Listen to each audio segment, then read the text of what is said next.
नमस्कार, मी स्मृती संजय बैरागी। आज मी तुम्हाला सावित्रीबाई फुले यांविषयी माहिती सांगते। नायगावात जन्मले नक्षत्र, जणू अवतरले रात्री चांदणं। खंडूजी नेवसे पाटलांच्या घरी जन्माला आले कन्यारत्न।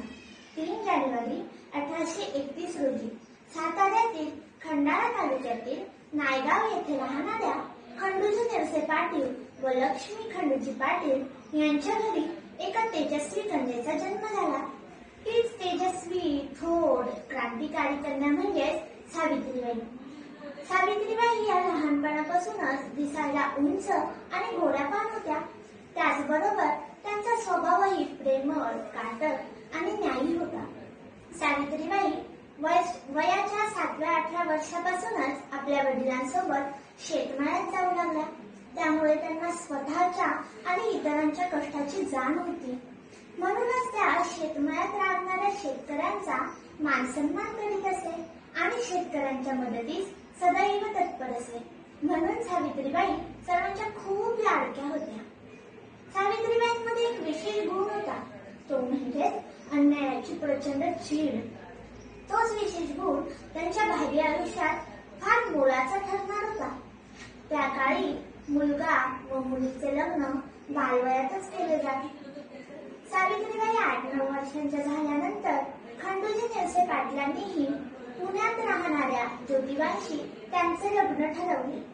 ज्योतिबाई हुशार, काटक आणि न्यायी होते।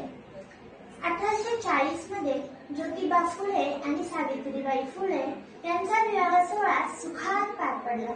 विवाहानंतर सावित्रीबाईंनी फार कमी काळातच घराची आणि संसाराची जबाबदारी पेलली। सावित्रीबाईंना दागदागिने, धन, संपत्ती याची कधीच हाव नव्हती, परंतु त्यांना शिक्षणाची फार ओढ होती। सावित्रीबाईंनी माहेरून येताना एक इंग्रजी पुस्तक आणले होते, परंतु आपल्याला लिहिता वाचता येत नाही याची खंत त्यांना फार होती।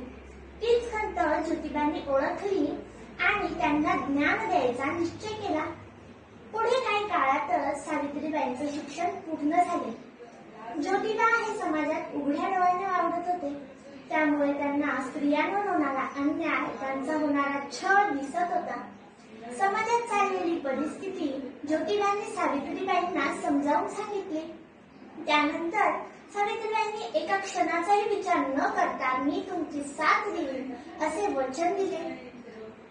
पुढे सावित्रीबाई आणि ज्योतिबा फुले यांनी पुणे येथे पहिली मुलींची शाळा स्थापन केली। सावित्रीबाई मुलींना शिक्षण द्यायला जात असताना लोक त्यांना शिवाशाप देत त्यांच्यावर चिखलमाती फेकत, परंतु याही परिस्थितीत त्या कधीच डगमगल्या नाही। त्यांनी स्त्री शिक्षणाचा पाया चालूच ठेवला। त्यामुळेच आज स्त्री कोणत्याही क्षेत्रात काम करू शकते। म्हणून या आदर्श प्रस्थापित करणाऱ्या स्त्रीला माझे कोटी कोटी प्रणाम। धन्यवाद।